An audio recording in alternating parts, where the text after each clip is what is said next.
নবী করিম সাল্লাল্লাহু আলাইহি ওয়াসাল্লাম এমন যখন সমস্যা সংকট দেখা দেবে যে এখন করণীয় ঠিক করা দরকার, ইসলামের বিধান কি হবে, এখন নবী বলেন শাওয়িরু ফিহি আল ফুকাহা ওয়াল আবিদিন ওয়ালা তুমজু ফিহি রায় খাসাতিন।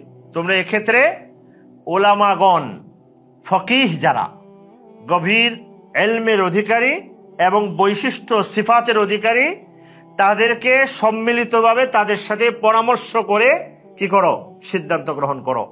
একজন আলেমদের ফকিহদেরকেও বলেছেন তোমার একক রায় মত প্রকাশ করে দিও না।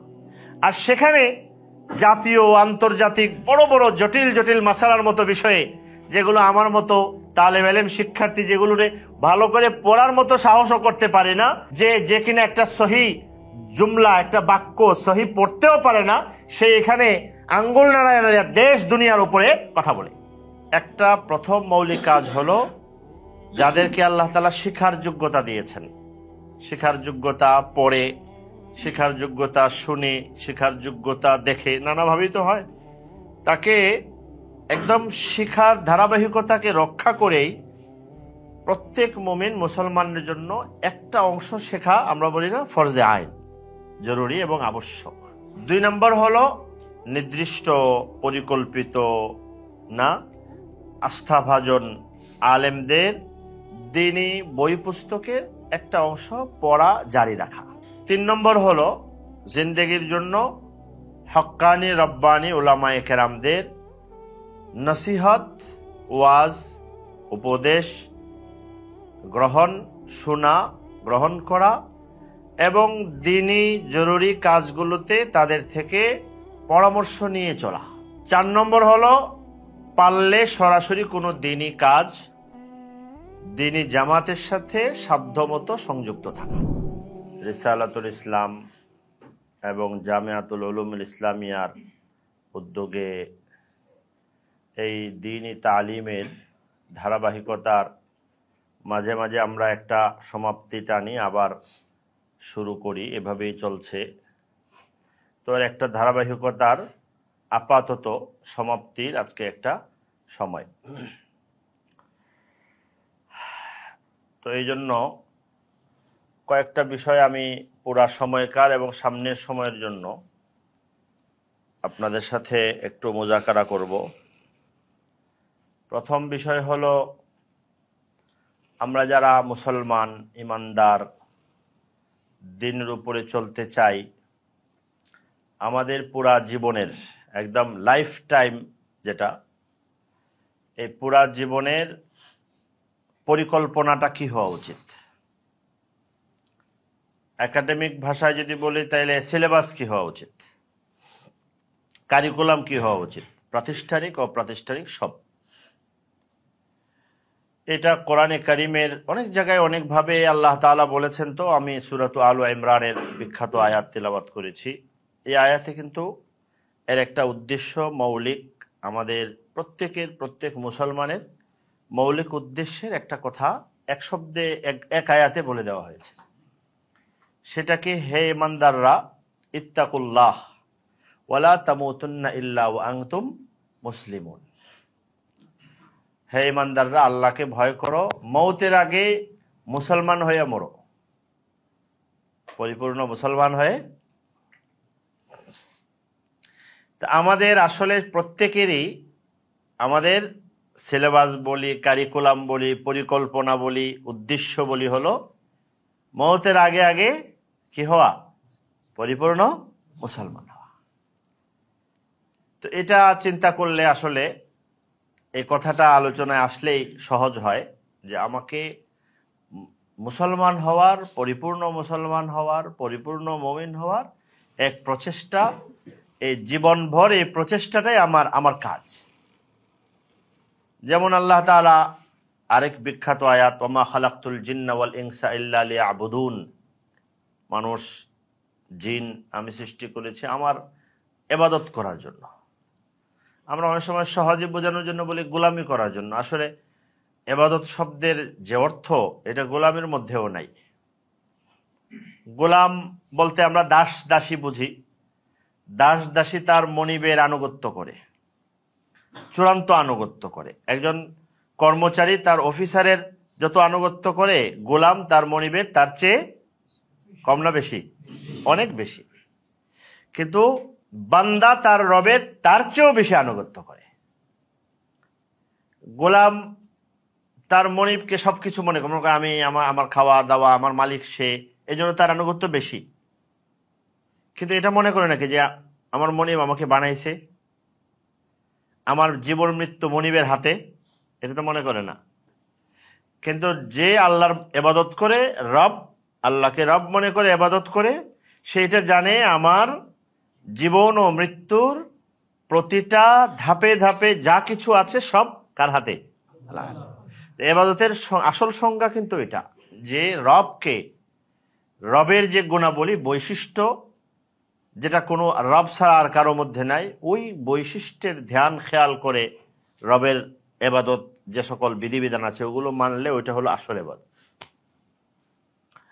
তো ওখানেও আল্লাহ বলেছেন আমার গোলাম বান্দা আবেদ ইবাদতকারী, ওইটা হয়ে যাও, এটা আমাদের কারিকুলাম, আমাদের সিলেবাস, আমাদের পরিকল্পনা। তো এর জন্য আমরা কি করতে পারি আসলে? আমার শৈশবে, শিশুবেলা, শৈশব, কৈশোর, যৌবন, তারপরে আস্তে আস্তে বার্ধক্য, প্রৌঢ়ত্ব, বিভিন্ন বার্ধক্য, এই সময়গুলো আমরা পার করি, কোন সময় কি করতে পারি? একবারে সংক্ষেপে বললে আমরা যদি বলি, একটা হলো দিন, ইমান, ইসলাম শেখার জন্য এবং শিখতে থাকার জন্য, আমার পরিকল্পনা পূর্ণ করার জন্য একটা প্রথম মৌলিক কাজ হলো যাদেরকে আল্লাহ তাআলা শিখার যোগ্যতা দিয়েছেন, শিখার যোগ্যতা পড়ে, শিখার যোগ্যতা শুনে, শিখার যোগ্যতা দেখে, নানাভাবেই তো হয়, তাকে একদম শিখার ধারাবাহিকতাকে রক্ষা করেই প্রত্যেক মুমিন মুসলমানের জন্য একটা অংশ শেখা, আমরা বলি না ফরজে আইন, জরুরি এবং আবশ্যক। এটা মোটামুটি সবার তো আলোচনা হয়, চর্চা হয়, জানা, কিন্তু এখানে কিছু অস্পষ্টতা আছে, আমি একটু অস্পষ্টতাটা দূর করবো ইনশাল্লাহ। 2 নম্বর হলো যারা পড়াশোনা করেন, করতে পারেন যে কোনো ভাষায়, তাদের জন্য নির্দিষ্ট পরিকল্পিত না আস্থাভাজন আলেমদের দ্বীনি বই পুস্তকের একটা অংশ পড়া জারি রাখা। 3 নম্বর হলো এই পুরা জিন্দেগি, এটাও লাইফ টাইম জিন্দেগির জন্য হক্কানি রব্বানি উলামায়ে কেরামদের নসিহত, ওয়াজ, উপদেশ গ্রহণ, শোনা, গ্রহণ করা এবং দ্বীনি জরুরি কাজগুলোতে তাদের থেকে পরামর্শ নিয়ে চলা, তত্ত্বাবধান ও পরামর্শ নিয়ে চলা। 4 নম্বর হলো পারলে সরাসরি কোনো দ্বীনি কাজ, দ্বীনি জামাতের সাথে সাধ্যমতো সংযুক্ত থাকা। এই 4টা পরিকল্পনা এমনি আমি সহজে বোঝানোর জন্য, আসলে আমার প্রথম কথা নিয়ে আলোচনা উদ্দেশ্য, এই জন্য সহজে বোঝানোর জন্য আমি 4টা পরিকল্পনার কথা বলেছি। প্রথম যেটা বললাম যে আসলে ভাষা ভাষা নয়, বরং প্রাতিষ্ঠানিক পড়ার মতো করে সবার জন্যই দিনের জরুরি পরিমাণ ইলম শেখা, শিখতে থাকা, এটার বিকল্প নাই। এখানে আমাদের অনেক অজানা আছে, অস্পষ্টতা আছে, এবং এখন আফসোস হয়, অনেক কারণে আফসোস হয়। এখন একটা আশার আনন্দ লাগে, ভালো লাগে, আলহামদুলিল্লাহ, অনেক মানুষের মধ্যে দিন এবং দিনী বিষয়ে জানাশোনার আগ্রহ বাড়ছে, আলহামদুলিল্লাহ, এটা তো ভালো, আশার।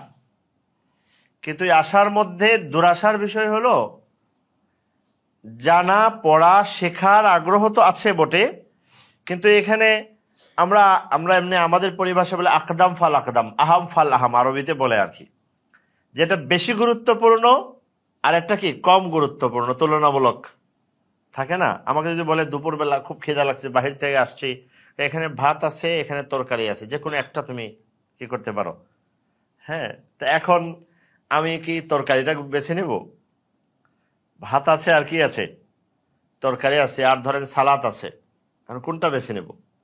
এক একটা স্তর থাকে না, আগে, তারপর তারপর তারপর, ওই জিনিসটার বড় অভাব এখন মানুষ বেশি গুরুত্বপূর্ণ কোনটা নির্ণয় করা এবং এটার আগ্রহ, এটার প্রয়োজন পূরণ করার চেয়ে অনেকেই দেখা যায় তুলনামূলক কম গুরুত্বপূর্ণ বা তার চেয়েও আরো দূরে, তার চেয়েও আরো দূরে, ওগুলো নিয়ে ব্যস্ত থাকতে দেখা যায়।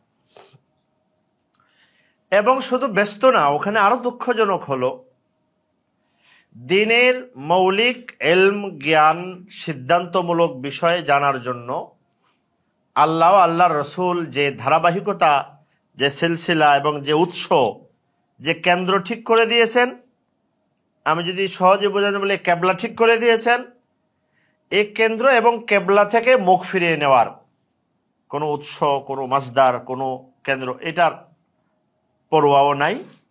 বরং উন্মুক্তভাবে যে কোনো জায়গা থেকে যে কোনো বিষয়, আমরা বলি অজু নামাজ জরুরি জিনিস না, অজু নামাজ, তায়াম্মুম, বিধিবিধান, এগুলো খুব জরুরি জিনিস, কিন্তু এগুলো তো এমনি তো মাসালা হিসাবে খুব কঠিন, এত মুসলমানদের মধ্যে এত বেশি পরিচিত, এত চর্চিত যে এগুলো এত কঠিন মাসালা এখন নাই। আবার হলো ব্যক্তি সম্পর্কিত, আমার অজু আমার জন্য।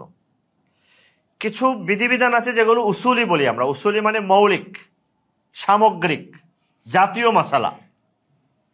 ইসলামী শরীয়তে অজু নামাজের মতো ব্যক্তিগত এবং শাখাগত মাসালায়ও সহি উৎস ঠিক রাখা এবং নির্ভুল সিদ্ধান্তে পৌঁছার জন্য হক্কানি রব্বানি আলেমদের শরণাপন্ন হওয়ার শিক্ষা দেওয়া হয়েছে। এখানে সত্যি দুঃখ পেতে হয় যখন দেখা যায় এরকম শাখাগত, ছোট, ক্ষুদ্র বা ব্যক্তিগত মাসালার বিপরীতে সামগ্রিক, জাতীয় এবং মৌলিক মাসালার ক্ষেত্রেও আমরা বা আমাদের মধ্যে, মানুষের মধ্যে দেখা যায় কার কাছ থেকে এবং কে এখানে ডিসিশন দেবে এটার কোনো পরোয়া করা হয় না। এটা দুঃখজনক। তো প্রথম যে কথাটা আমি বললাম যে জরুরি পরিমাণ দ্বীনের ইলম শিখা একাডেমিকভাবে, প্রাতিষ্ঠানিকভাবে, এটা প্রত্যেকের জন্য জরুরি। এখানে দুই একটা ছোট ছোট বিষয় দেখা যাবে। লা ইলাহা ইল্লাল্লাহ, ঈমান, ইবাদত, তাই না? শরীয়তের যে অংশগুলো আমার সাথে লাগে, ঈমান, এরপরে কি ইবাদতের ইলম, তারপরে মুআমালাতের ইলম। মুআমালাত মানে লেনদেন সংক্রান্ত। এখন লেনদেন কোথায় নাই, মানে লেনদেনের সম্পর্ক কোথায় নাই? সর্বত্র কিসের সম্পর্ক?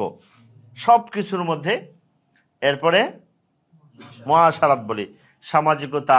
সামাজিকতার বিধানটা তো ব্যাপক, অনেক ব্যাপক, ব্যক্তি পরিবার থেকে শুরু করে একদম দেশ রাষ্ট্র সবকিছুর মধ্যে এর একটা সম্পর্ক আছে।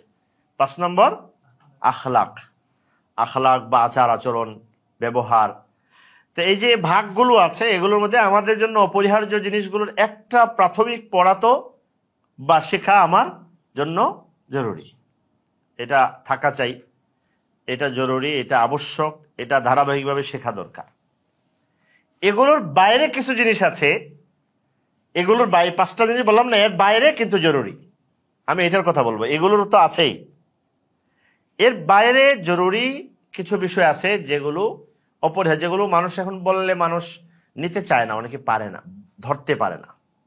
যেমন ধরেন, জরুরি পড়া ইলমের মধ্যে একটা জরুরি হলো কোরআনে কারীম সহি করে তেলাওয়াত শিখা, তাই না? অনেক দেখবেন অনেক স্টাডি করে দিন সম্পর্কে, তার জটিল জটিল বিষয়ের সে অনেক বড়, মানে শুধু ইয়া না, সে অনেকের কি কেন্দ্র,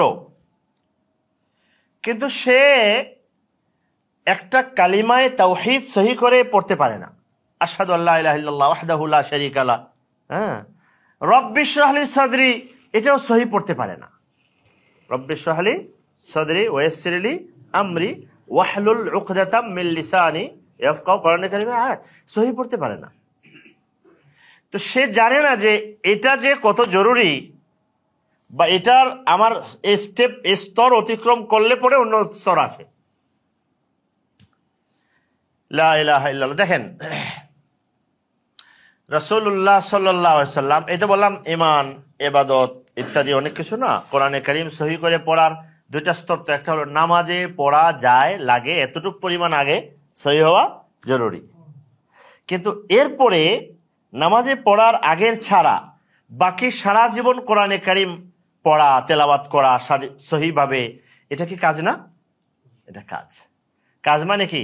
এটা আমরা হুকুম হিসাবে ফরজ বলি না, কিন্তু একটা মানুষের জীবন চালানোর জন্য এটা অনেক বেশি জরুরি বিষয়।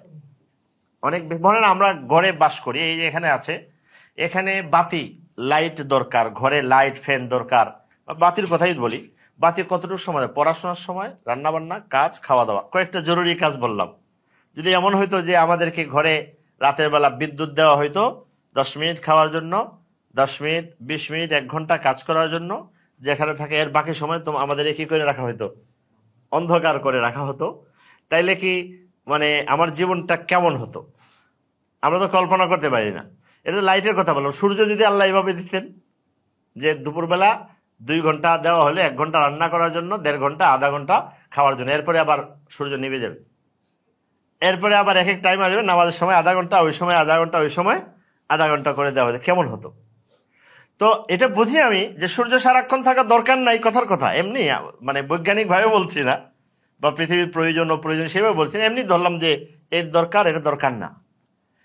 কিন্তু আমার জীবনের জন্য, দুনিয়ার জন্য না, এই আলো, এই সূর্য, এই জিনিস কত অপরিহার্য। তো একজন মুসলিমের জীবনের জন্য কোরআনে কারিম শুধু নামাজের অংশত ফরজ আদায় হলো, সারা জীবন পড়ার জন্য কোরআনে কারিম তার জীবনের ওই আলোর মতো। আবিদ আস-সালমানি বড় একজন তাবেঈ ছিলেন। আমরা এখন কাজ পাই না, হুজুর আমি তো এটা করছি, এখন আমার কাজ কি, আমার লাইফে আমার কাজ কি? আপনি যদি সহজে দেখতে চান সাহাবায়ে কেরামের জীবনীগুলো দেখেন, তাবেঈদের জীবনীগুলো দেখেন, তবে তাবেঈদের জীবনীগুলো দেখেন, তারা কি কাজ, তাদের কাজ ছিল কি। আবিদ আস-সালমানি বড় তাবেঈ ছিলেন, ওনার জীবনীতে আছে, উনি বলেন কুন্না আবিদান মামলুকিন মিন্না মান ইউআদ্দি যারিবা। আমরা গোলাম ছিলাম, দাস ছিলাম, সাহাবীদের পরের স্তরের উনি। তো আমরা, কেউ আছে ট্যাক্স আদায় করতে হতো, মনিবের এই করতে হতো, অনেক কাজ, সারাদিন কাজ করতে হতো। এরপরে আমাদের কাজ ছিল কি? সারাদিন কোরআনে কারিম তেলাওয়াত করা। মালিকের মনিবের কাজ করে পয়সা আদায় করে প্রতিদিন 1 খতম কোরআন শরীফ পড়তাম। প্রতিদিন কতটুকু? কেন প্রতিদিন 1 খতম করবে? এটা তো স্টাডি করলেই হয়, আমি তো 1বার 2বার পড়ছে, এখন এগুলো নিয়ে চিন্তা করলেই। এটা ওনারা বলেন না, ওনারা সাহাবীদের থেকে শিখছেন। প্রতিদিন 1 খতম কোরআন শরীফ পড়তেন। বলে অনেক কষ্ট হয়ে যেত যে সারাদিন কাজ করতাম আর প্রতিদিন 1 খতম কোরআন শরীফ পড়া, এটা অনেক কষ্ট হয়ে যেত। পরে সাহাবীদেরকে, বড় বড় জামাতে সাহাবীদেরকে আমরা জিজ্ঞেস করেছি, ওনারা বলেন তোমরা এত কষ্ট করার দরকার নেই, 1 সপ্তাহে 1 খতম করলেই হয়ে যাবে। কতদিনে? 1 সপ্তাহে 1 খতম করলে প্রতিদিন কয় পারা করে পড়ে? 4-5 পারা, 4 পারা, 4 7 28, 4.5 পারা, প্রায় কাছাকাছি। তো 4.5 পারা কোরআন শরীফ সারাদিন কাজ করে একজন, আপনি 4.5 পৃষ্ঠাও আমি পড়তে পারলাম না, কথার কথা। দেখেন তো ওনার কাজ ছিল কি? ওনাদের আর মনে হয় যে আর কোনো কাজই ছিল না, কাজের কাজ করে এসে শুধু কোরআনে কারিম পড়ছেন। এটা তো জীবন। নবী করিম সাল্লাল্লাহু আলাইহি ওয়াসাল্লাম মাসালুল মুমিনিল্লাযী ইয়াকরাউল কোরআন কামাসালিল উতরুজ্জা। যে মুমিন তো মুমিন, দুজনে মুমিন, একজনে কোরআন পড়ে না, নবী করিম সাল্লাল্লাহু আলাইহি ওয়াসাল্লাম বলেন ও খেজুরের মতো। মুমিন হিসেবে সে মিষ্টতা তার মধ্যে আছে, কোরআন পড়ে না, ঘ্রাণ নাই। আর যে কোরআনে কারিম পড়ে, মুমিন কোরআন তেলাওয়াত করে পড়ে, ও হলো কমলা লেবুর মতো, খাওয়ার মজাও আছে, ঘ্রাণের মজাও আছে। তো এই কাজটা কি? কোরআন সারাদিন তেলাওয়াত করা, প্রতিদিন তেলাওয়াত করা, কোরআন পড়া, এটা কোনো কাজ, এটা কোনো জরুরি কাজ? জরুরি কাজ কিনা আমি বলবো না, আমি বলবো এই জীবন মিছে যে জীবনে কোরআন তেলাওয়াত নেই। আমি ফরজ বলবো না, বলবো এই জীবন মিছে যে জীবনে কি নাই? কোরআন তেলাওয়াত নেই। তা আপনি অনেক বড় গবেষক বনে গেছেন, একটা আয়াত সহি পড়তে পারেন না, আপনার সাথে আমার কোনো নাই, বিরোধ নাই, আপনাকে আমি বলছি না, কিন্তু আপনাকে বলছি আপনি ভাই বঞ্চিত, আপনি বঞ্চিত। কারণ কি? রাসূলুল্লাহ সাল্লাল্লাহু আলাইহি ওয়াসাল্লাম এই তালিমের ইতিহাসটা খালি দেখেন। সাহাবায়ে কেরামের কোরআন নিয়ে, কোরআনের এই সাথে এই সম্পর্ক, কোরআনের সাথে আমাদের মুমিনের অনেক সম্পর্ক, কোরআনের সাথে আমার সংযুক্তির অনেক লাইন, পড়া, বুঝা, আমল করা, চিন্তা করা, গবেষণা, অনেকে যার যার স্তর থেকে প্রত্যেকে। একটা স্তরে সবাই সমান, সেটা হলো কোরআনে কারিমের তেলাওয়াত, সবার আছে। আরো আছে ইমানের স্তরে সবাই সমান, কোরআনের উপর ইমান না আনলে তো সবই শেষ। কোরআনের সাথে মহাব্বতের সম্পর্ক সবার লাগবে। কোরআনের সাথে মর্যাদার, আজমতের, ইহতেরামের সম্পর্ক, এটা সবার লাগবে। কোরআনের সাথে তেলাওয়াতের সম্পর্ক সবার লাগবে। গবেষণার সম্পর্ক সবার হয়তো লাগবে না, সবাই পারবে না। তেলাওয়াতের সম্পর্ক থেকে কোনো মুমিন বলতে পারে না যে আমার না, এটা আমার কাজ না, সবার কাজ এটা। এটা একটা এই মাধুর সৌন্দর্য, এই মিষ্টতা থেকে যে বঞ্চিত সে আসলেই মাহরুম, আসলেই বঞ্চিত সে। আরেকটা আছে, সেটা হলো দোয়া। সেটা কি? দোয়া মানে রাসূলুল্লাহ সাল্লাল্লাহু আলাইহি ওয়াসাল্লাম সাহাবীদেরকে অনেক দোয়া শব্দে শব্দে, আরবিতে শব্দে শব্দে শিখাইতেন, শব্দে শব্দে। দোয়া তো এমনি কিছু দোয়া আমরা নামাজে পড়ি, কিছু দোয়া যে কোরআন সহি পড়তে পারে সে দোয়াগুলো সহি পড়তে পারবে। কোরআন সহি না পড়তে পারলে দোয়া সহি পড়তে পারবে? পারবে না সে। দোয়া হযরত আব্দুল্লাহ ইবনে মাসউদ রাদিয়াল্লাহু আনহু বলছেন, যেমন তাশাহুদ, বলছেন নবীজি আমাদেরকে কোরআনের সূরা যেভাবে মুখস্থ করাইছেন, পড়াইছেন, ইউআল্লিমুনা তাশাহুদা, তিনি ওইভাবে আমাদেরকে এইভাবে দোয়া পড়াইছেন। এখন দোয়াকে তো আমরা ফালাই দিয়েছি, ওটা ইয়াতেই নেই, ওই তালিকার মধ্যেই নেই, ও তালিকার মধ্যেই নেই। দোয়া পড়া, দোয়া সহিভাবে পড়া, দোয়ার অর্থ বুঝা, দোয়ার মর্ম বুঝা, নবী সাল্লাল্লাহু আলাইহি ওয়াসাল্লামের দোয়াকে নিজের জীবনের অপরিহার্য অনুষঙ্গ বানানো, এটা সাদামাটা ছোটখাটো কাজ? এটা ছোটখাটো কাজ না তো, এটা অনেক পড়া। আপনি যদি খালি এটাই চিন্তা করেন যে আচ্ছা রাসূলুল্লাহ সাল্লাল্লাহু আলাইহি ওয়াসাল্লামের শেখানো দোয়াগুলোর প্রয়োজনীয় অংশগুলো আমার শেখা লাগবে, পড়বো, সহি শিখবো, অর্থ শিখবো, মর্ম শিখবো, আমি প্রতিদিন করব, এটা হলেই দেখবেন অনেক কাজ বেরিয়ে গেছে। কাজ বলে নাই, কয় কাজ নাই তো, কাজ কি? কাজ এখানে তার। এটা রেখে সে যেগুলো গভীর মুহাক্কিক মুজতাহিদ উলামাদের কাজ, ওইগুলোর মধ্যে সে আঙ্গুল নাড়ায়। এই কাজের খবর নাই, রব্বি ইশরাহ লি সাদরি সহি করে পড়তে পারে না। বলবে ও ওনারা তো মৌলভী সাহেব মানুষ, ওনারা খালি কোনটা সহি হয়েছে কোনটা সহি হয়েছে না এটাই বুঝেন। এটাই তো দিন ইমানের মিষ্টতা, এটাই তো মজা। আল্লাহর কালামটা, আল্লাহর কথাটা নবীজি কিভাবে শিখাইতেন জানেন? বুখারী শরীফে আছে, আপনারা খুলে দেখবেন 247 নম্বর হাদিস। হযরত বারা ইবনে আযিব রাদিয়াল্লাহু আনহু বলছেন, নবীজি বলছেন, যখন তুমি ইদা আখাযতা মাযজাক, যখন তুমি শুইতে যাইবা, তাওয়াদ্দা উযুআকা লিস-সালাত, তাওয়াদ্দা, নামাজের জন্য যেভাবে ওযু করো ওইভাবে ওযু করবা। ঘুমানোর জন্য ওযু করা কি ফরজ? কিন্তু নবী কিভাবে বলছেন? এভাবে ওযু করবা নামাজের মধ্যে। এরপরে তোমার ডান পাশে কি করো? শো। এরপরে বলো আল্লাহুম্মা ইন্নী আসলামতু ওয়াজহি ইলাইক ওয়া ফাওয়াজতু আমরি ইলাইক ওয়া আলজাতু যহরি ইলাইক রাগবাতান ওয়া রাহবাতান ইলাইক লা মালজা ওয়া লা মানজা মিনকা ইল্লা ইলাইক আমানতু বিকিতাবিকাল্লাযী আনজালতা ওয়া নাবিয়্যিকাল্লাযী আরসালতা। কয়টা শব্দ হইল? 7টা বাক্য।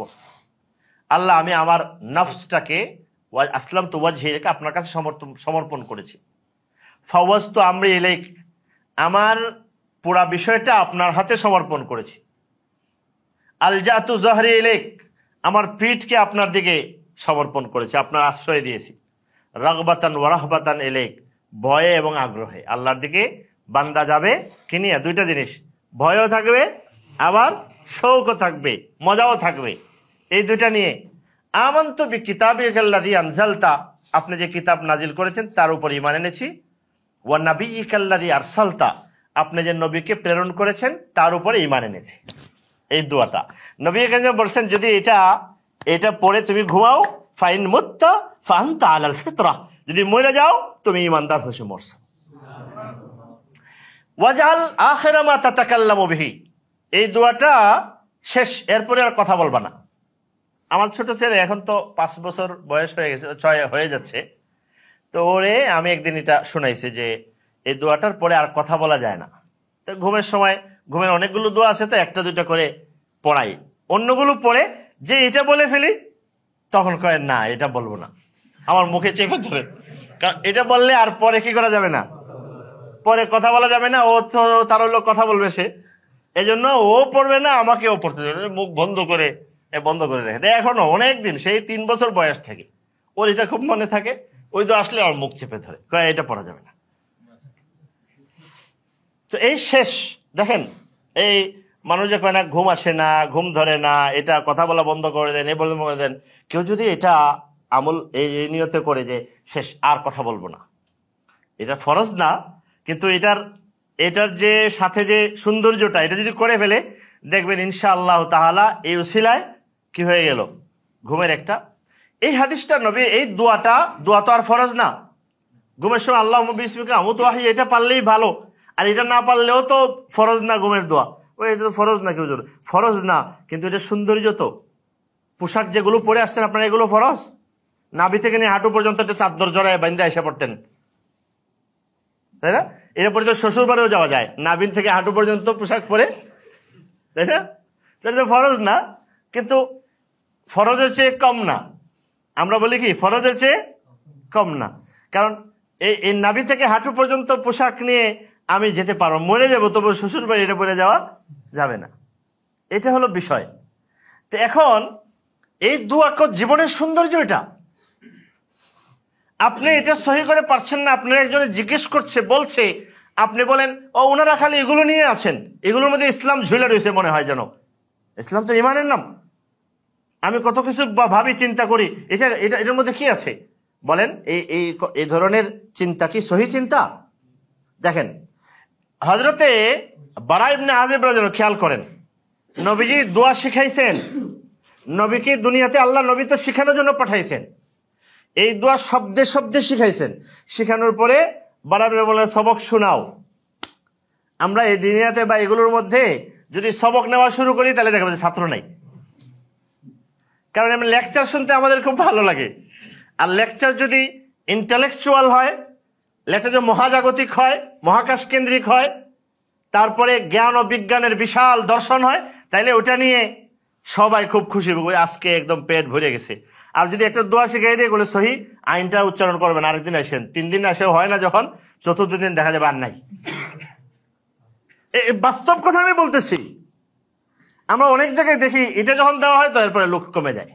এটা অপরিহার্য শেখা এটা, কারণ এটা দিলে তো এত বেশি মুখরোচক হয় না, এটা এত বলা যায় না, এখানে তো নিজের পরীক্ষাগুলো দিতে হয়। বারা ইবনে আযিব পড়ে শোনাচ্ছেন দোয়াটা।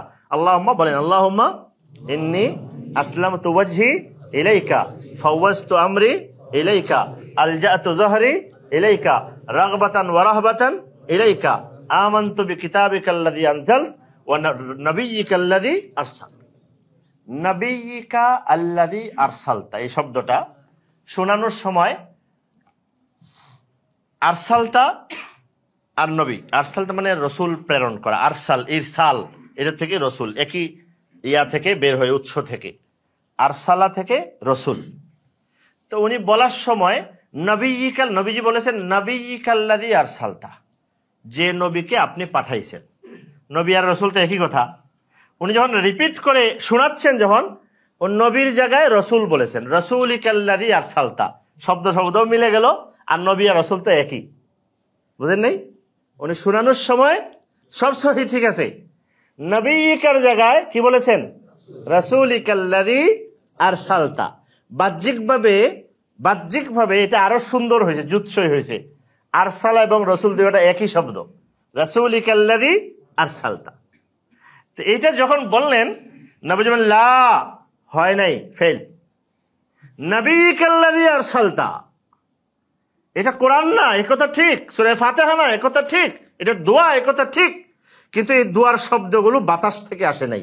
এই দোয়ার শব্দগুলো রাসূলুল্লাহ সাল্লাল্লাহু আলাইহি ওয়াসাল্লামের ওহীর ইলম, এটা ওহীর তালিম। ওইভাবে পড়ো, নবীজি ধরছেন না। আমরা ধরলে কয় উনি দোয়া একটা হইলো আর না হইলো তাতে কি, উনি তো ওনার অনেক কি আছে। এটা মানে আমি দুঃখের কারণে বলেছি, অভিযোগ না। এটা অভিযোগ বলতে, অভিযোগ তো থাকে, মানুষ অভিমান থেকেও কি করে অভিযোগ করে, রাগ থেকেও কি করে, রাগ থেকে অভিযোগ করছি না আমি, অভিযোগ হতে পারে, সেটা হলো দুঃখের সাথে। মাওলানা জাকারিয়া আব্দুল্লাহ সাহেব দামাত বারাকাত, আমাদের উস্তাজ, ওনার মার্কাজুদ দাওয়া প্রকাশনী থেকে একটা বই বের হয়েছে, দেখবেন দরসে দোয়া, কেউ দেখেছেন কিনা? দরসে, বাংলায় দরসে দোয়া, এরপর আরেকটু অংশ আছে। ওর শুরুতে মাওলানা আবুল হাসান আলী নদভী রহমতুল্লাহ আলাইহির একটা দোয়া সংশ্লিষ্ট একটা কিতাবের বাংলা অনুবাদ উনি উল্লেখ করেছেন, এখানে দিয়ে দিয়েছেন, যুক্ত করে দিয়েছেন। সেখানে নদবী রহমতে দেখাইছেন নবীজির সাল্লাল্লাহু আলাইহি ওয়াসাল্লামের শেখানো দোয়াগুলো এটা স্বতন্ত্র একটা ইবাদত না, ইবাদত না, স্বতন্ত্র নবীজির একটা মুজিজা। নবীজির অনেক মুজিজা আছে না, দোয়াগুলো রাসূলুল্লাহ সাল্লাল্লাহু আলাইহি ওয়াসাল্লামের স্বতন্ত্র একটা কি মুজিজা। মুজিজা শব্দ বললে অনেকে বুঝতে কঠিন বোঝে, আমি বলি নবীর নবুয়তের প্রমাণ। মুজিজার অর্থ কি? নবীর নবুয়তের প্রমাণ। দোয়াগুলো নবীজি সাল্লাল্লাহু আলাইহি ওয়াসাল্লামের শেখানো দোয়াগুলো নবীর নবুয়তের প্রমাণ, স্বতন্ত্র প্রমাণ। এটাকে আমি অবহেলা করি কিভাবে? এখন আমার একাডেমিক সাধারণ জ্ঞান, ইসলাম সম্পর্কে সাধারণ জ্ঞান তালিকায় দোয়া থাকবে দূরের কথা, কোরআন মাজিদ তো নাই, সহিহ তেলাওয়াত শিখাই তো নাই। তেলাওয়াত শিখা না থাকলে আমার কাজ থাকবে কই? আমাদের অনেক কাজ নাই, অবসর প্রচুর সময় বা কত বাজে সময় যায়। কেন যায়? মুমিনের জীবনে একটা বড় অংশ তেলাওয়াতের সাথে সম্পৃক্ত। সাহাবায়ে কেরামের দিকে যান। আর একটা হলো জিকির ও দোয়া, মুমিনের জীবনের একটা বড় অংশ জিকির ও দোয়ার সাথে। লা ইলাহা ইল্লাল্লাহ, তাসবিহ ফাতিমের কথা আছে না, বলে না নবী করিম সাল্লাল্লাহু আলাইহি ওয়াসাল্লাম শিখাইছেন সুবহানাল্লাহ, আলহামদুলিল্লাহ, আল্লাহু আকবার। এটা তো দুই ভাবে, তাসবিহ ফাতিহা বলে রাতের কথা বলেন, আর প্রতি নামাজের পরেও পড়ার আছে সুবহানাল্লাহ, আলহামদুলিল্লাহ, আল্লাহু আকবার। নামাজের পরে পড়লে এটা, এবং সহিয়া হলো যে সুন্নত পড়ার পর, কি সুন্নত পড়ার পর। রাসূলুল্লাহ সাল্লাল্লাহু আলাইহি ওয়াসাল্লাম ফরজ নামাজের পরে বেশি সময়ে বসতেন না। বুখারী শরীফে একাধিক বর্ণনা আছে, উম্মে সালামা রাদিয়াল্লাহু তাআলা সামান্য বসতেন, সামান্য। কোন বর্ণনায়, এক বর্ণনা তো মুসলিম শরীফে আছে, আল্লাহুম্মা আনতাস সালাম ওয়া মিনকাস সালাম তাবারাকতা ইয়া যাল জালালি ওয়াল ইকরাম পর্যন্ত বসতেন। লা ইয়াকুদু ইল্লা মিকদারা মা ইয়াকুলু ফিহি আল্লাহুম্মা আনতাস সালাম ওয়া মিনকাস সালাম তাবারাকতা ইয়া যাল জালালি ওয়াল ইকরাম। এই সামান্য একটা দুইটা। পিছনে যারা এক সময় ইসলামের শুরুর দিকে বা নবী করিমের শুরুর দিকে তো পিছনে মহিলারাও নামাজ পড়তেন, তো ওনারা যাতে আগে উঠে যান, আর নবী উঠার আগে কোনো পুরুষের উঠার অনুমতি ছিল না, তো ওনারা আগে উঠে যেতেন। উঠে গেলে রাসূলুল্লাহ পড়তেন, নবী কামরা গেলে সাহাবীরা সাধারণত সুন্নতগুলো জায়গা থেকে একটু সরেও পড়তেন। এই যে রাসূলুল্লাহ সাল্লাল্লাহু আলাইহি ওয়াসাল্লামের তালিমের মধ্যে একটা তো দোয়ার কথা বললাম, আজকার, জিকির। যেমন নবী করিম সাল্লাল্লাহু আলাইহি ওয়াসাল্লাম বলেন যে সকাল সন্ধ্যা লা ইলাহা ইল্লাল্লাহু ওয়াহদাহু লা শারীকা লাহু লাহুল মুলকু ওয়া লাহুল হামদু ওয়া হুয়া আলা কুল্লি শাইইন কাদির 100 বার পড়বে। কয়বার? এর কি হবে? সওয়াব হবে, গুনাহ মাফ হবে, এটা তো আছেই পরিমাণ। গোলাম আজাদের সমান সওয়াব হবে, এটা আছে। এটার পরে কি বলেছেন? কানাত লাহু হিরজাম মিনাশ শাইতান, শয়তান থেকে বাঁচার জন্য আল্লাহর পক্ষ থেকে তার জন্য ওই দিনের একটা প্রতিরক্ষা ব্যবস্থা আল্লাহ দিয়ে দিবেন। তো এটা কাজ না, জিকির দৈনন্দিন কাজ না, প্রাত্যহিক কাজ না, এটা অপরিহার্য অংশ। এখন বললে ফরজ নাকি হুজুর? না, ফরজ না, ফরজের চেয়ে কমও না, ফরজের চেয়ে কি না, কমও না। মানুষ বাঁচার জন্য সব কাজ তো কি না, ফরজ না, কিন্তু অনেক জিনিস মানুষের জীবনের সৌন্দর্য, পূর্ণতা, এটা ছাড়া এই যে আমাদের জরুরি ইলমের মধ্যে এগুলো অনেকগুলো পড়ে আছে। এখন আমরা শুরুটাই করি না শেষ পর্যন্ত। শুরুটা করার আগেই ওই যে বলছি না, আকদাম ফাল আকদাম বলেছিলাম, কোনটা বেশি প্রধান, অপ্রধান, প্রধান, এই না করে আমি চলে যাই, তখন কি অনেক দূরের বিষয়গুলোতে লিপ্ত হয়ে যায়, অনেক দূরের, যেগুলো আমার সাবজেক্টই না, যেগুলো সাবজেক্ট হলো যুগের শ্রেষ্ঠ, যোগ্য, উপযুক্ত আলেমগণ। এটা আমি শুধু সাবজেক্ট বানাইছি এটা না, এটাকে আমি আমার নিজের কৃতিত্ব এখানে প্রকাশ করাকে আমার বানিয়ে ফেলেছি। আমার রজিমুল্লাহ মৌলভী সাহেবরা ওনারা কাজ করে না, এটা আমার কাজ। এটা বন্ধু, এটা ব্যর্থতা, এটা হুরমা, এটা মাহরুমি। এটা একদিকে হলো আমার জরুরি জিনিসগুলো থেকে আমি বঞ্চিত হচ্ছি, আরেকদিকে হলো অন্যের জায়গায় কি করছি। দেখেন রাসূলুল্লাহ সাল্লাল্লাহু আলাইহি ওয়াসাল্লামকে এক সাহাবী জিজ্ঞেস, ইয়া রাসূলুল্লাহ, এমন কোন বিষয় আসলো যেখানে আপনার থেকে স্পষ্ট কোনো বিধান পাওয়া যায় না, ওখানে কি করব? তাবারানী মুআজ্জামুল আওসাত, তাবারানী কিতাবে মাজমাউজ জাওয়ায়েদও আছে বর্ণনাকারী, নির্ভরযোগ্য বর্ণনাকারী থেকে। নবী করিম সাল্লাল্লাহু আলাইহি ওয়াসাল্লাম এমন যখন সমস্যা সংকট দেখা দেবে যে এখন করণীয় ঠিক করা দরকার, ইসলামের বিধান কি হবে, এখন কি করবে, নবী বলেন শাওয়িরু ফীহি আল ফুকাহা ওয়াল আবিদিন ওয়ালা তুমজু ফীহি রায় খাসাতিন।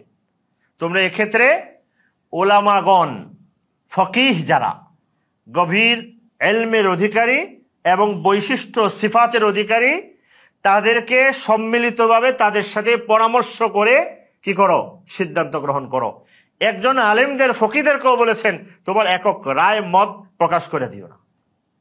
আর সেখানে জাতীয় আন্তর্জাতিক বড় বড় জটিল জটিল মাসালার মতো বিষয়ে, যেগুলো আমার মতো তালেব ইলম শিক্ষার্থী যেগুলোরে কথা বলার কি আমি এটা ভালো করে পড়ার মতো সাহসও করতে পারি না, এমন জায়গায় দেখি একজনে যে কিনা একটা সহি জুমলা, একটা বাক্য সহি পড়তেও পারে না, সে এখানে আঙ্গুল নাড়ায় দেশ দুনিয়ার উপরে কথা বলে।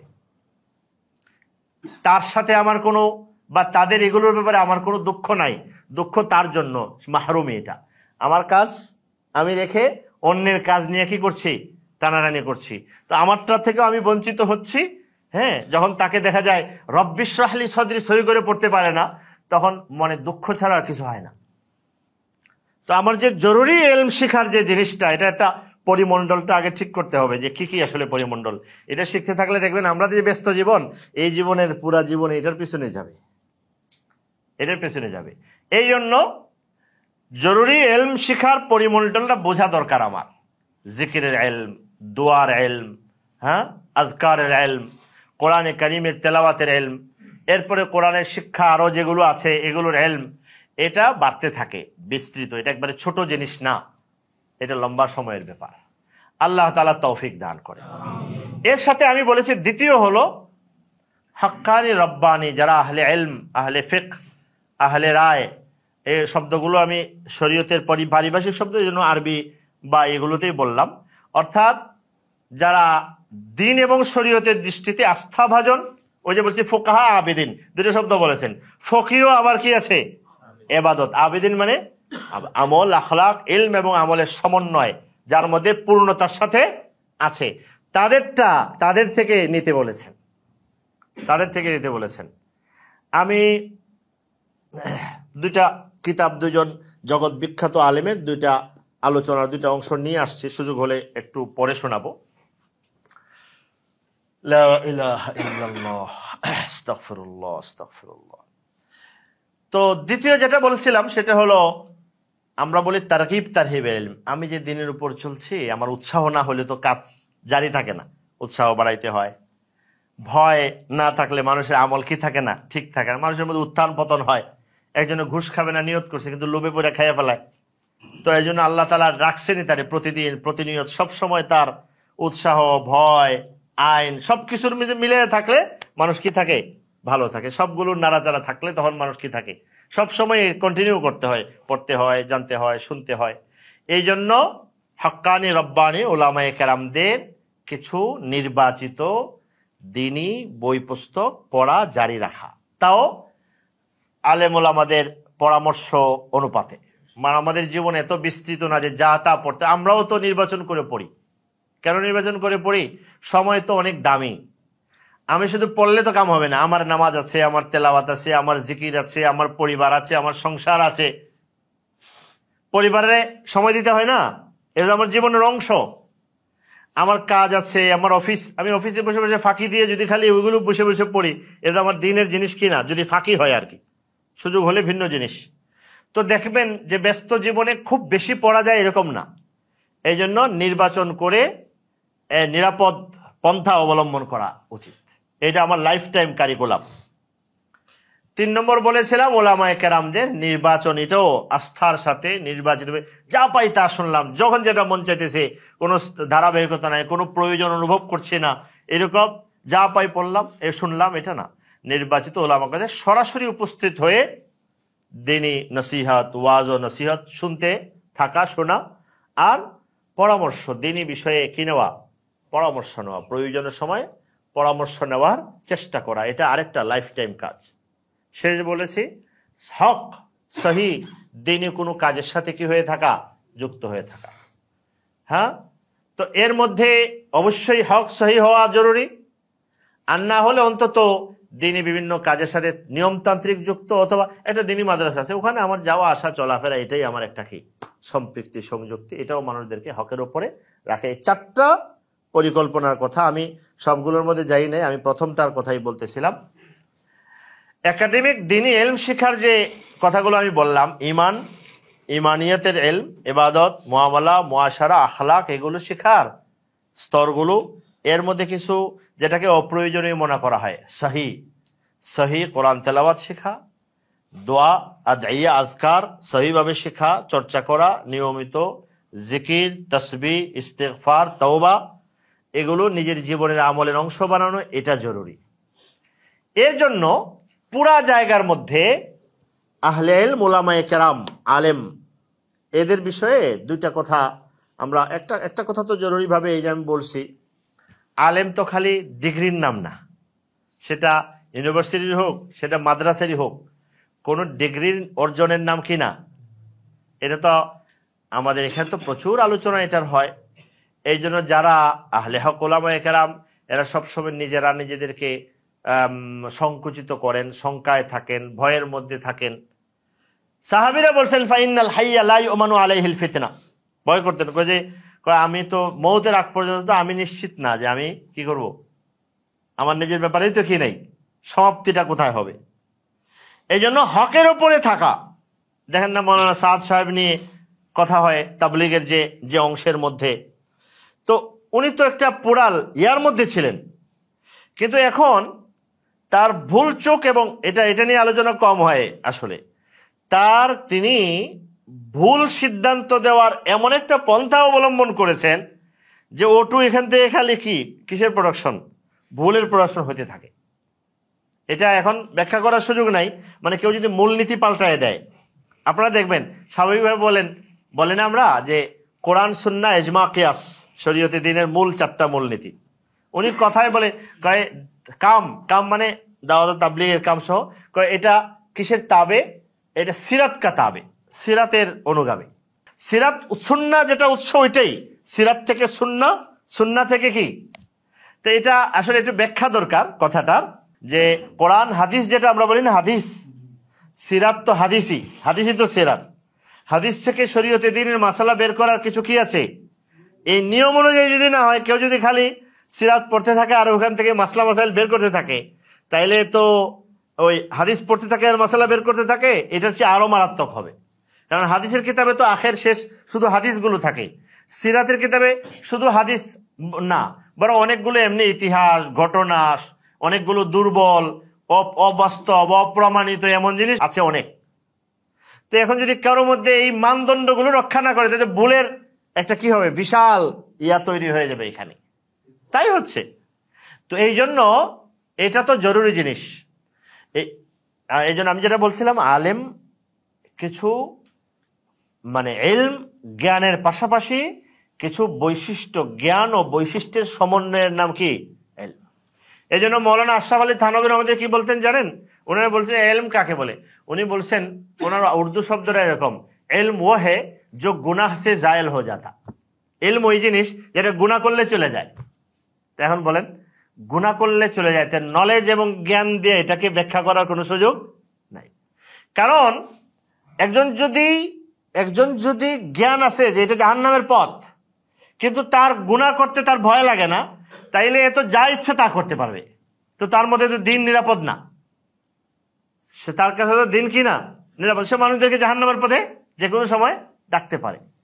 এই জন্য আলেম এটা কোনো দাবিও না, এটা কোনো কিছু বৈশিষ্ট্য, গুণ, এগুলোর নাম। এই জন্য একটা যে জিনিসটা আমি দেখাবো, শেখ মুহাম্মদ আওয়ামা হাফিজাহুল্লাহ তাআলা, উনি শাতিবী রহমতুল্লাহ আলাইহির একটা ওনার বিখ্যাত কিতাব আছে মুওয়াফাকাত, ওখানে বলছেন রাসূলুল্লাহ সাল্লাল্লাহু আলাইহি ওয়াসাল্লামের যারা ওয়ারিস ছিলেন, নবী করিম সাল্লাল্লাহু আলাইহি ওয়াসাল্লামের যারা ওয়ারিস ছিলেন, তারা নবী করিম থেকে আসলে কি নিছেন। সাহাবীরা, আপনি বলেন সহজ করে, সাহাবীরা নবীজি থেকে কি নিছেন? শুধু ইলম, শুধু ইলম না, ইলম এবং আমল, আখলাক, ফিকির, চিন্তার ধারা। কিসের? চিন্তার ধারা। সাহাবায়ে কেরাম অনেক সময়, যেমন আয়েশা রাদিয়াল্লাহু আনহা নবীজি থেকে দেখছেন, নবী করিম সাল্লাল্লাহু আলাইহি ওয়াসাল্লাম বলেছেন, কোন মহিলা যদি মসজিদে যাইতে চায়, তাইলে তাকে বাধা দিও না। একথা রাসূলুল্লাহ সাল্লাল্লাহু আলাইহি ওয়াসাল্লাম একদিকে বলেছেন। আর একদিকে বলেছেন মেয়েদের জন্য ঘরে নামাজ পড়া মসজিদের চেয়ে উত্তম। কোন সময়? যখন ইমাম সরাসরি কে ছিলেন? রাসূলুল্লাহ। নামাজ মসজিদে নববী, ইমাম রাসূলুল্লাহ সাল্লাল্লাহু আলাইহি ওয়াসাল্লাম। তখনও বলছেন ঘরে পড়া বাড়ির চেয়ে তার কামরায় পড়া, কামরার চেয়ে তার কোঠরিতে যেখানে নামাজের জায়গা ওখানে পড়া আরো বেশি উত্তম। এই দুইটা থেকে বা এগুলো থেকে আয়েশা রাদিয়াল্লাহু আনহা তো নবী সাল্লাল্লাহু আলাইহি ওয়াসাল্লাম থেকে রুচিও শিখেছেন, রুচি, চিন্তার ধারা। বুখারী শরীফে আছে, উনি বলছেন যে রাসূলুল্লাহ সাল্লাল্লাহু আলাইহি ওয়াসাল্লাম যদি দেখতেন মা হাদাসান নিসা, মেয়েরা এখন কেমন হয়ে গেছে, তাইলে লামুনিআত কামা মুনিআত নিসা ও বানি ইসরাইল, তাইলে মহিলাদেরকে মসজিদে যাওয়া নিষেধ করে, তখন তো বলছেন নিষেধ করো না, এখন যা ঘটতেছে তা দেখলে নিষেধ করে দিতেন। আয়েশা এই যে কথাটা বললেন, চিন্তার এই ধারাটা কার কাছ থেকে শিখেছেন? রাসূলুল্লাহ সাল্লাল্লাহু আলাইহি ওয়াসাল্লাম। তো এটার মূল্য নাই? একজন ভালো শিক্ষকের ছাত্রের দাম কেন বেশি? বই তো একটাই পড়ে। একজন ভালো ইঞ্জিনিয়ারের ছাত্র, ভালো ডক্টরের ছাত্র, আর একজন সে ওই রকম শিক্ষক ডক্টর পায়নি, বই একটাই পড়েছে, দুজনের পার্থক্য হয় না? হ্যাঁ, তার উস্তাদ কি? তার উস্তাদ থেকে সে এক ধরনের একটা রুচিবোধ, একটা চিন্তার ধারা আলাদা শেখে, ওইটার দাম অনেক বেশি, ওই অভিজ্ঞতার দাম অনেক বেশি। সাহাবায়ে কেরাম রাসূলুল্লাহ সাল্লাল্লাহু আলাইহি ওয়াসাল্লাম কি নিছেন? একটা উদাহরণ দিই। হযরত আব্দুল্লাহ ইবনে মাসউদ রাদিয়াল্লাহু আনহুকে নবীজির খোলাফায়ে রাশিদিন তো ছিলেন, এরপরে সাহাবীরা নিজেরাই বলতেন আশবাহু বিন নবী সাল্লাল্লাহু আলাইহি ওয়াসাল্লাম হাদিয়ান ওয়া সামতান ওয়া দাল্লান। তিনি নবী করিম সাল্লাল্লাহু আলাইহি ওয়াসাল্লামের সবচেয়ে কাছের, কেউ যদি বলতো নবীজির কাছের উপমা, দেখতে নবীজির কাছের কে সবচেয়ে, ওটা আব্দুল্লাহ। কিসের মধ্যে? এলেম তো আছেই, আমলে, ইবাদত বন্দেগী, আচার আচরণ, চাল চলন, পোশাক আশাক, রং ঢং, সবকিছুতে তিনি নবীজির কাছাকাছি ছিলেন। আচ্ছা, কেন রং ঢং, পোশাক আশাক, চাল চলন এগুলো কেন ওনার কাছাকাছি ছিল? এটা দরকারি জিনিস ছিল না এই জন্য? না দরকারি? এমনগুলো কয় দাড়ির মধ্যে কি ইসলাম ঝুলতেছে নাকি? টুপির মধ্যে, পোশাকের মধ্যে কি ইসলাম ঝুলে নাকি? টুপি নাকি খুব দরকারি নেই? নবী করিম, তিরমিজি শরীফের রওয়ায়াতে নবী করিম সাল্লাল্লাহু আলাইহি ওয়াসাল্লাম জান্নাতীদের কথা বল, জান্নাতে যখন যাবে তখন সবাই তার দিকে, এক জান্নাতের সিফাত বলতে গিয়ে বলছেন সবাই তাদের মাথা উঁচু করে তাকাবে। ফাসাকাতাত কালান সুয়াতুহু, বুঝলেন?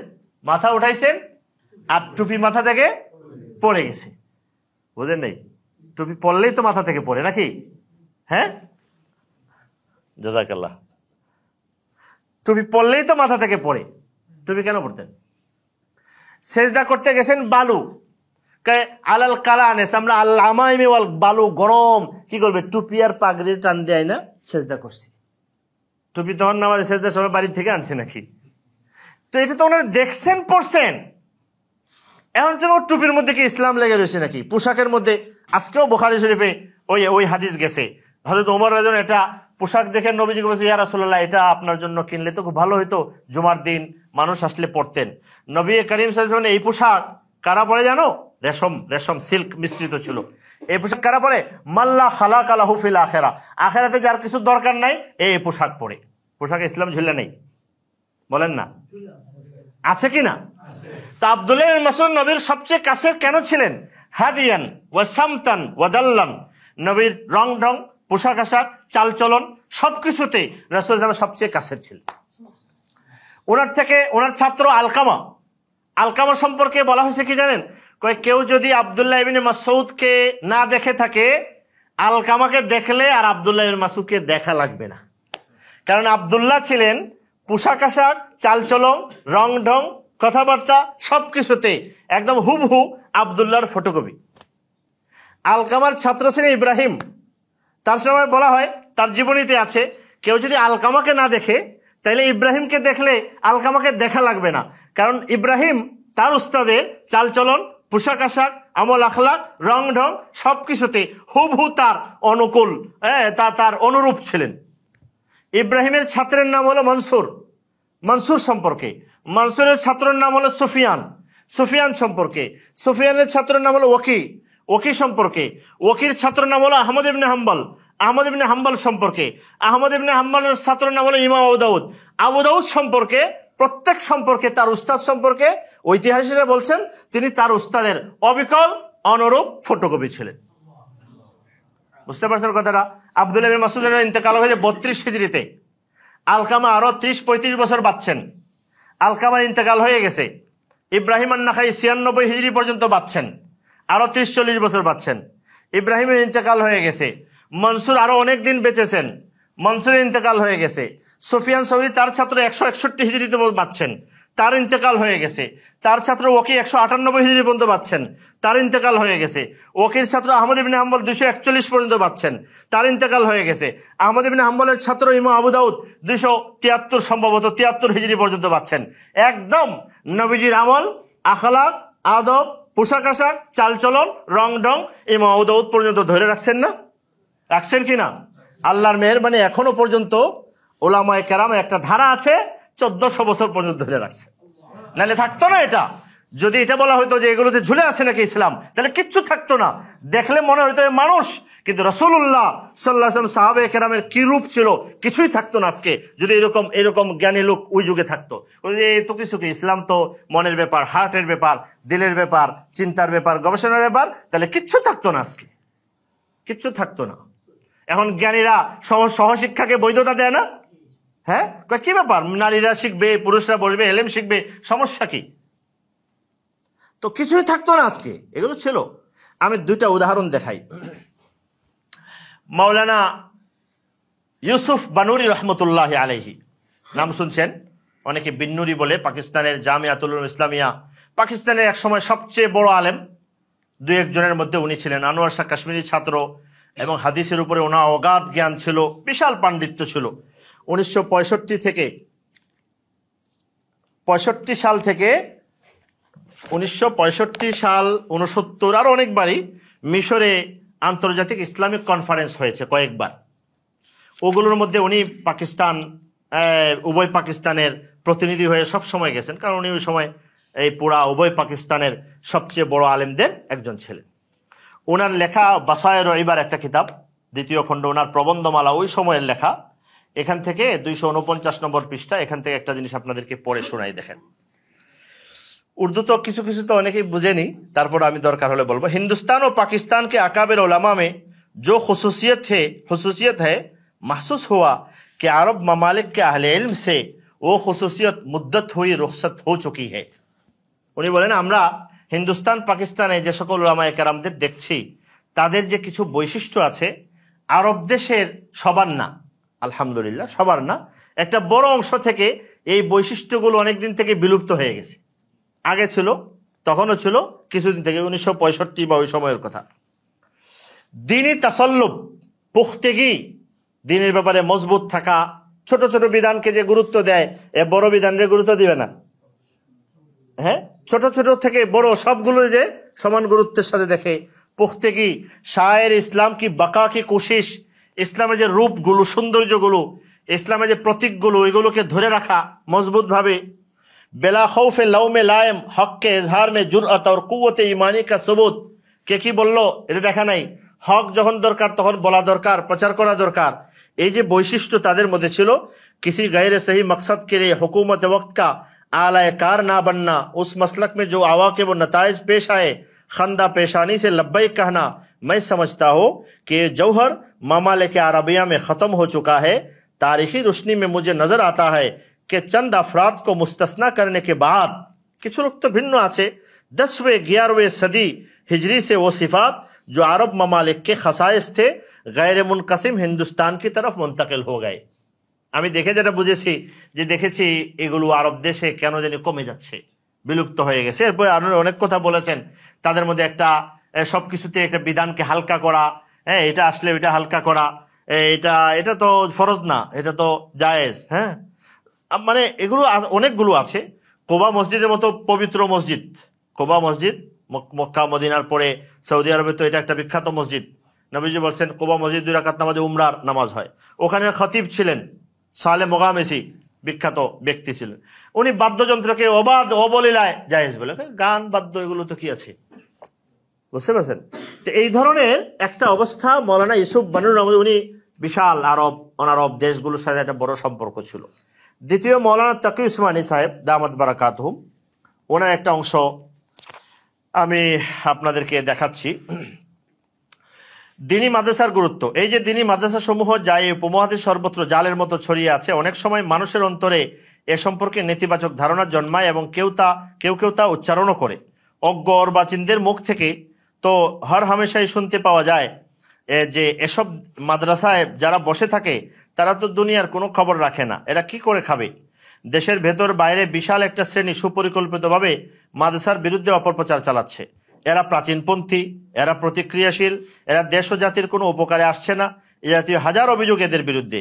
কিন্তু আমি আপনাদের কাছে পূর্ণ নিশ্চয়তার সাথে আরজ করতে চাই যে এ মাদ্রাসাই দেশ ও জাতির সবচেয়ে বড় সেবা দিচ্ছে। সাদামাটা এই দিনী মাদ্রাসাগুলো উপমহাদেশের মুসলিমদের প্রতি আল্লাহ তাআলার এত বড় নিয়ামত যে পুরো জাতি যদি জীবনভর সিজদায় পড়ে থাকে তবুও যথাযথ শুকর আদায় হবে না।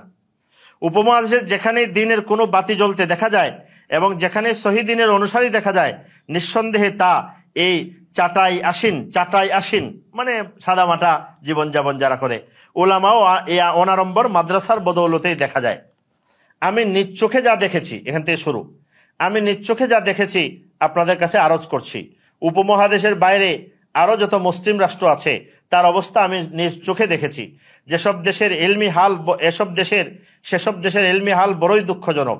দ্বীনের যে দুর্দম জজবা, নবী সাল্লাল্লাহু আলাইহি ওয়াসাল্লাম অনুসরণ করার প্রবল আগ্রহ এবং দ্বীনের জন্য আত্মনিবেদনের যে প্রেরণা এই উপমহাদেশে পরিলক্ষিত হয়, তার 1/10 আপনি ওসব দেশে দেখতে পাবেন না। যদি কেবল জ্ঞান চর্চা ও গবেষণার ব্যাপার হতো তবে বলা যেত দুনিয়ায় অন্যান্য রাষ্ট্রে এর জন্য অনেক বড় বড় প্রতিষ্ঠান আছে যার সনদ অনেক মূল্যবান, সারা বিশ্বে তার গুরুত্ব দেওয়া হয়।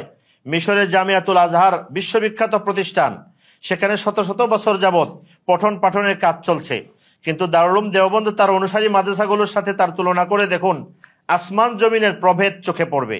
সেখানে সিহাসিত্তার দরজদাতা আছেন, তাফসীর ও হাদিসের সুযোগ্য শিক্ষকের অভাব নেই, কিন্তু পরিবেশ দেখলে চোখ থেকে কেবল পানি নয় রক্ত ঝরতে ইচ্ছা হয়। বুঝছেন কথাটা? ইলম চর্চা ডিগ্রি প্রচুর আছে বলে ওই পরিবেশ দেখলে চোখ দিয়ে পানি নয় কি রক্ত ঝরতে ইচ্ছা হয়। উস্তাদ হাদিস পড়াচ্ছেন অথচ তার মাথা থেকে পা পর্যন্ত এমন কোনো চিহ্ন নেই যা দেখলে তাকে একজন দ্বীনের আলেম বলে চেনা যাবে। বুঝতে পারছেন? ওই যে বললাম ধরে রাখা।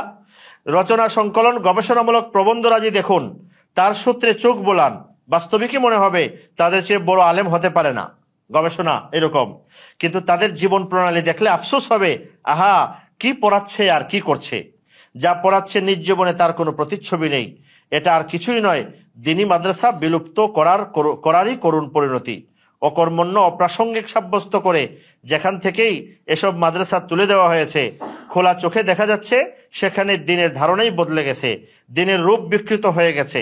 আল্লাহ তাআলাই জানেন দ্বীনের কোন এডিশনকে ইসলাম মনে করে সেখানে নিজেকে মুসলিম ও নিজের দেশকে ইসলামী রাষ্ট্র বলে পরিচয় দেওয়া হচ্ছে।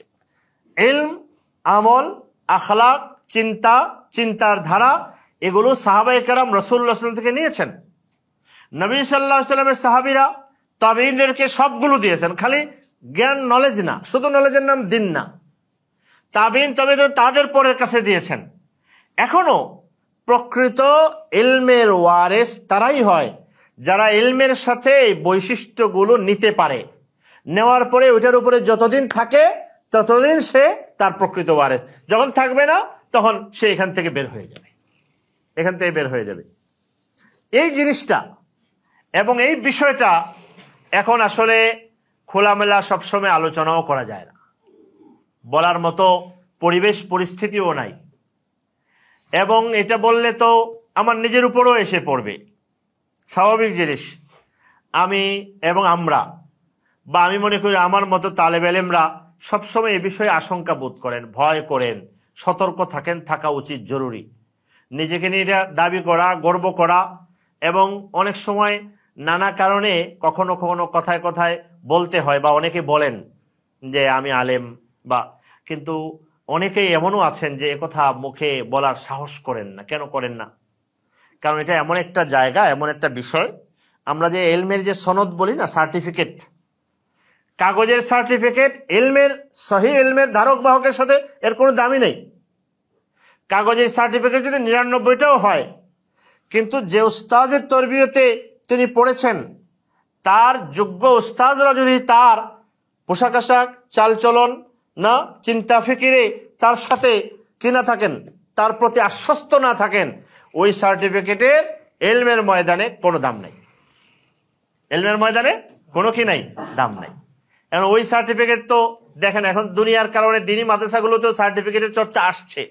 আমাদের দেশে বোর্ড হয়েছে, আরো বোর্ড হচ্ছে, আরো হবে, কিন্তু আসল সার্টিফিকেট এটা না। আসল সার্টিফিকেট হলো জানেন, একজন হক্কানি রব্বানি আলেমের সার্টিফিকেট তো 3 জায়গা থেকে আসে। একটা হলো উস্তাদদের থেকে, যাদের হাতে 10 বছর 15 বছর পড়েন, আরো বেশি সময় থাকেন, 10-15 বছর দিনী লাইনে যারা যখন পড়ে তাদেরকে কিন্তু পর্যবেক্ষণ করা অনেক সহজ, কারণ সারাক্ষণ তো এর সাথে সংশ্লিষ্ট। তার ভিতরে কি আছে পোশাক দিয়েও মানুষ বোঝে, চালচলন দিয়েও বোঝে। এবং এটা পড়া শেষ করার পর উস্তাদ থেকে যখন ছাত্র চলে যায়, উস্তাদ বলে না ছাত্র না আলহামদুলিল্লাহ ভালো। এরপরে সারা জীবন কিন্তু এই উস্তাদের পর্যবেক্ষণে থাকা তার কাজ। যখনই কোনো সময় দেখেন উস্তাদরা যে আমার ছাত্র তো সে লাইনে নাই, আল্লাহ না করুক এমন ঘটেছেও, কওমি মাদ্রাসায়ও পড়েছে, পরে কাদিয়ানি হয়েছে, এমন ঘটনাও ঘটছে, তো এর মানে গিয়ে সার্টিফিকেট লুয়ে বয়ে রয়েছে। যখনই দেখবে লাইনচ্যুত, উস্তাদরা এখন সন্তুষ্ট না, এর সনদ নাই। 2 নম্বর হলো সমসাময়িক, আমরা কলিগ বলি, সহকর্মী বলি, সহপাঠী বলি, সমসাময়িক ওলামায়ে কেরামরা তাকে পর্যবেক্ষণ করে তার ব্যাপারে তাদের একটা মূল্যায়ন থাকে। 3 নম্বর হলো শিষ্য ছাত্র, তাদেরও একটা কি থাকে, মূল্যায়ন থাকে। ত্রিমুখী পর্যবেক্ষণের মধ্যে যে সকল আলেম ওলামায়ে কেরামগণের ইলম, মামুল, আখলাক, চিন্তা ফিকির কি থাকে, সুবহানাল্লাহ থাকে, ওদের ব্যাপারে গিয়ে কি জাগে যে না, দিন ও ইলমের এরাই হলেন প্রকৃত ওয়ারিস। 3মুখী এই পর্যবেক্ষণের মুখে রাসূলুল্লাহ সাল্লাল্লাহু আলাইহি ওয়াসাল্লাম ওয়ারাসাতকে এইভাবে নিয়ে আসা হচ্ছে। এভাবে আমাদের এখানে ইলমের ময়দানে, দিনী ইলমের ময়দানে সমালোচনা, এখন নেট অনলাইন যুগ হওয়ার কারণে এটা বিশ্রী হয়ে গেছে। সমালোচনা একটা দরকারি জিনিস, বুঝতে পারছেন? আমাদের এখানে তো হাদিস এবং ইলমের ময়দানের সমালোচনা আলাদা একটা সাবজেক্ট, একটা শাস্ত্র। উনি হাদিস রিওয়ায়াত বর্ণনা করছেন, ভুল করেন, তার ভুল বড় আমার দায়িত্ব, নাহলে তো ভুলটা চলে যাবে বাজারে। উনি বেদাত করেন, তার মধ্যে বেদাতের চিন্তা, ভুল চিন্তা ঢুকে গেছে, আমার বলা দায়িত্ব। উনি আমলি গড়বড়ি আছে, আপনারা এই ধরনের গল্প শুনবেন যে হাদিস বর্ণনা করতে একজন উস্তাদের কাছে গেছেন হাদিস আনার জন্য, গিয়ে দেখে উনি এইভাবে কাপড় দিয়ে ঘোড়ারে রাখতেছে। শুনেন না এই গল্প? তা পরে যে কি করেন, কয় যে ঘোড়ারে তো খাওয়ান, কই খাওয়ান নেই, ঘোড়ারে এমনি রাখতেছে।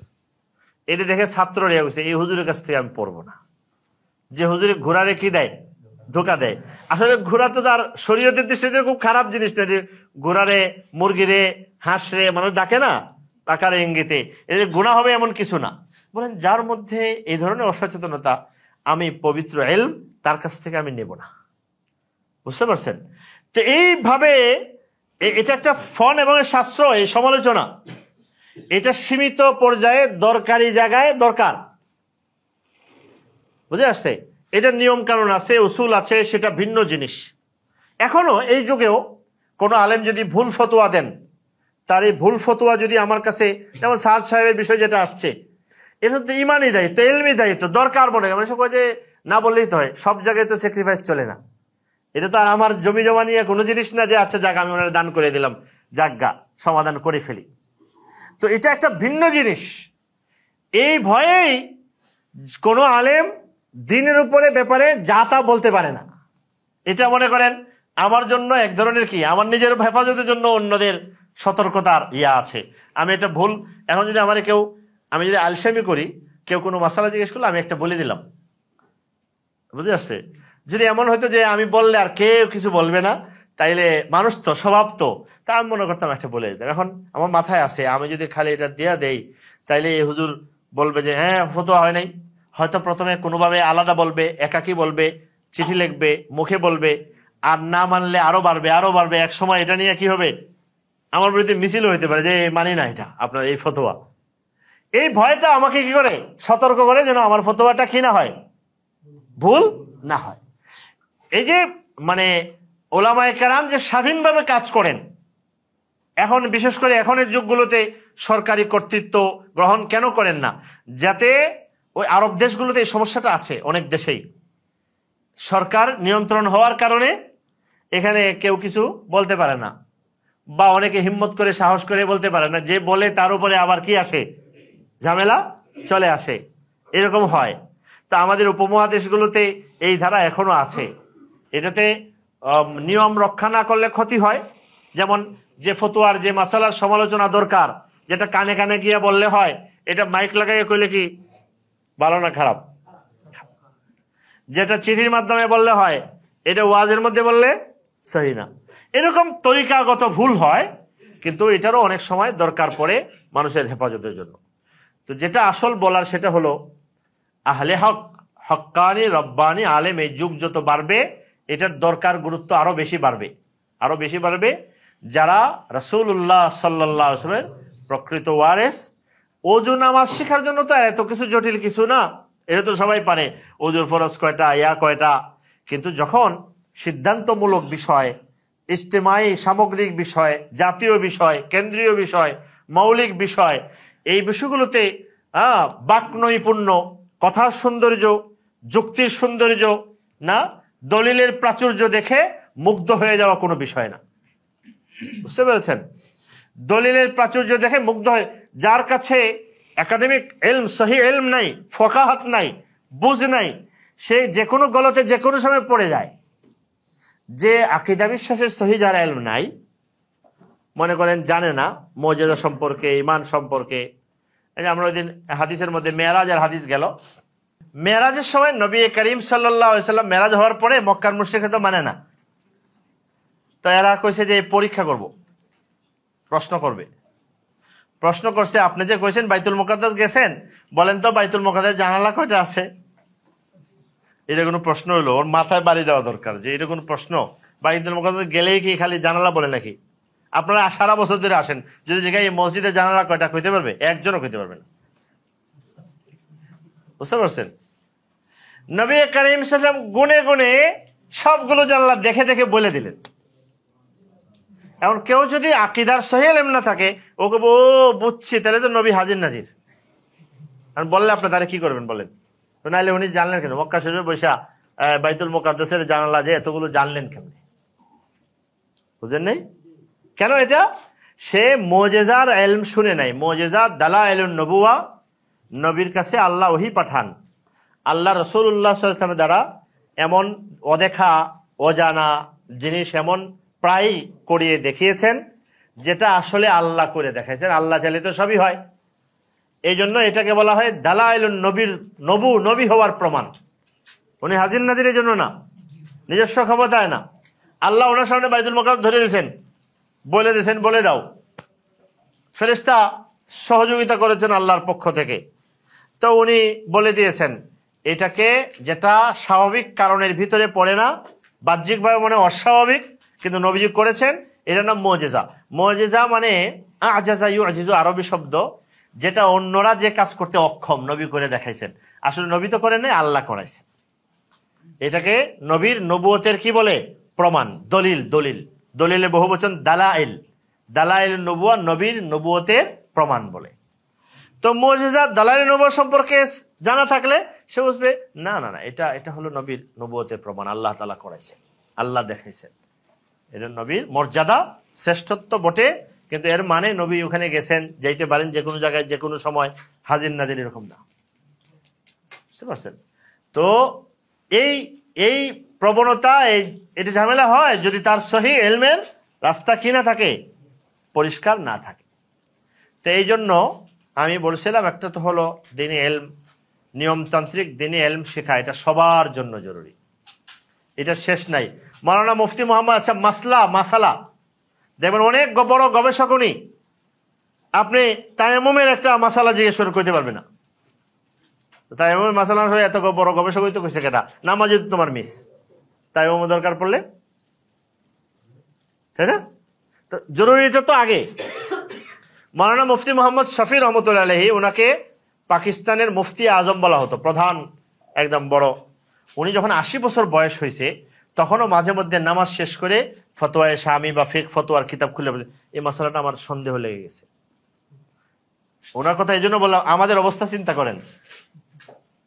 আমরা হ্যাঁ, আমি তো মাসালা, কেউ ফোন করে মাসালা বলে জিজ্ঞেস করলে তখন খট করে ওটা মেজাজটাই ইয়া হয়ে যায় যে মাসালা শুনে আগে কি জন্য মাসালা বলেই কষ্ট লাগে। এটা ঠিক না, মানে মাসালা মানুষের জিজ্ঞেস করে তো একটা নিয়ামত, যে এখনো জিজ্ঞেস করে, এখনো জানতে চায়, আলহামদুলিল্লাহ। আমি বুঝেছি মনের অবস্থাটা আর কি, মনে কি লাগে এখন। আচ্ছা, এরপরে বললে পরে দেখা যায় অনেকগুলোই এরকম, যেটা আরো পড়া লাগবে, আরো দেখা লাগবে, আরো এত জীবন পার হয়ে গেছে, 40 বছর পার হয়ে গেছে। তো এরপরে তো এইগুলো কিন্তু অনেক পরিমাণ মাসাইলে ইলম সম্পর্কে কোনো খবর নাই। হ্যাঁ, তো এর মানে অন্য কোনো বিষয়ে জানা পড়া নিষেধ এটা না, ধারাবাহিকতা তো আছেই সবগুলোরই, কিন্তু যেটা বেশি দরকার এটার বেশি গুরুত্ব দেওয়া উচিত। এই জন্য আমরা বলছিও আগামী যে দিনিয়াতে তালিম যেটা শুরু হবে ইনশাল্লাহ, ওইটার মধ্যে এই ধরনের পড়া শেখা আবার সবক দেওয়া এই ধারাবাহিকতা হবে ইনশাল্লাহ। মানুষ কমক আর বাড়ুক, ঠিক না? কারণ এটা একটা এটা ইয়া জিনিস। এটা আমরা এখন ওই লেকচার শুনে শুনে অনেকে নিজে আবার লেকচারার হয়ে যায়, এবং লেকচারার হইলে তো আমাদের চেয়ে ভালো লেকচার দিতে পারে, স্বাভাবিক। কারণ হ্যাঁ, এখন তো লেকচারের অপরিহার্য অংশ হয়ে গেছে ভালো সুন্দর ইংরেজি বলা। তাই এটা তো আমরা এখানে তো ফেল, একদম জিরো, এক সাবজেক্টে জিরো। বলতে গেলে একটা জায়গায় আরেকটা হয়ে যায়। হ্যাঁ, এখন কত সুন্দর করে মাশাআল্লাহ বাংরেজি মানুষ বলে, বাংলার চেয়ে ইংরেজি বেশি। তো এখানে তো এমনি বাদ, তা আরো কত। তো ওইটা এই জন্য আমরা যতটুকু আমাদের মধ্যে আল্লাহ তাআলা যে জিম্মাদারি এসে পড়েছে নিজের জন্য, এটার জন্য অপরিহার্য দিনের জরুরি বিষয়গুলোর ধারাবাহিক জ্ঞান চর্চার, ইলম চর্চার, শেখানোর। যেমন দোয়া মুখস্থ করে আসবেন কালকে একটা, আগামী সপ্তাহে।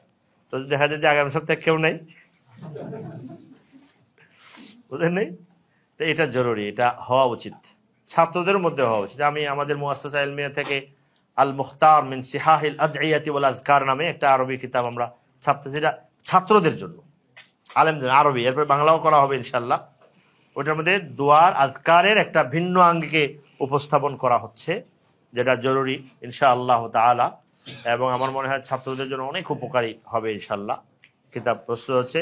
তো সাধারণদের মধ্যে দারসে দোয়াটা খুব ভালো কিতাব, খুবই চমৎকার। মাওলানা জাকারিয়া আব্দুল্লাহ সাহেবের মোনাজাতে মকবুল তো আছেই সব সময়।